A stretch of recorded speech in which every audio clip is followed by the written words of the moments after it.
কদর হলো 1000 মাস থেকে উত্তম। এই 1000 মাস থেকে উত্তমটা কান্নাকাটি করে করতে হবে না, নামাজ, দোয়া, তাসবিহ, তাহলিল, তাহমিদ, ইস্তিগফার দিয়ে করতে হবে না। এই লাইলাতুল কদর গল্প গুজব, তসবিহ দানা বড় এটা সেটা নিয়ে কত কিভাবে চলে, সবই বিদআত।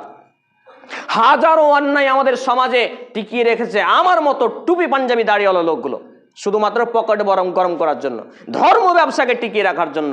অতএব আমাকে এবং আপনাকে পড়াশোনা করতে হবে। এই জন্য আমি সব থেকে বেশি যে বিষয়ে আলোচনা করি সেটা হচ্ছে শিক্ষা, এডুকেশন, এডুকাটম, এডুকেয়ার। যারা এডুকেশন পারছেন তারা বিষয়গুলো উপলব্ধি করবেন।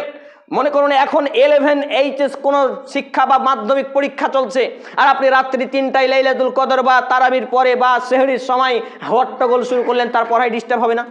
আর ইসলাম তো মানবিক ধর্ম, মানবতার ধর্ম, শান্তি সম্প্রীতির ধর্ম, কাউকে কোনোদিন আঘাত কষ্ট দিতে শেখায় না। তাহলে আপনি কেন এই পথে গেলেন?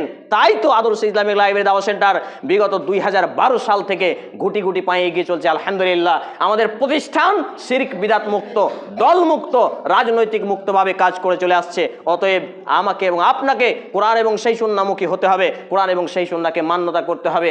আবার এই কোরআন এবং সেই সুন্নাহ ভিত্তিক মান্যতা করতে গেলে অনেক বাধা বিপত্তি আসবে, সেগুলোকে এড়িয়ে চলতে হবে। সম্মানিত উপস্থিতি ভাই এবং বন্ধুগণ, আলোচনার শেষাংশে এসে যেটুকু বলবো, কোরআন এবং সেই হাদিস মানুন এবং বিদআত কুসংস্কারগুলো ছাড়ুন। আল্লাহ রাব্বুল আলামিন সমস্ত বিষয়গুলোকে মেনে চলার তৌফিক নসিব করুন, আমরা বলি আল্লাহুম্মা আমিন।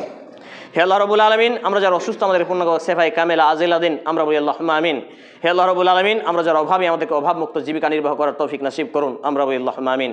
হে আল্লাহ রাব্বুল আলামিন, আমাদের যারা মুসলমান হয়ে মৃত্যুবরণ করছে এ রমজান, সিয়াম এবং আমাদের ঈমান ও আমলের ওসিলা নিয়ে আল্লাহ রাব্বুল আলামিন দোয়া করছি, আল্লাহ তাদের জীবনের ভুল ত্রুটি ক্ষমা করুন, তাদের কবরের শান্তির বিছানা বিছিয়ে দিন, তাদেরকে জান্নাতুল ফিরদাউস নসিব করুন, আমরা বলি আল্লাহুম্মা আমিন।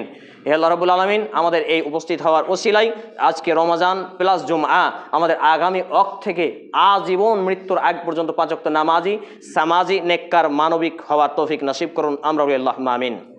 এ দাবি, এ দোয়া, এ দরখাস্ত মহান আল্লাহ সুবহানাহু ওয়া তাআলার সামনে রেখে আমরা আমাদের জুমার খুতবা আলোচনা এখানেই দিতে যাচ্ছি।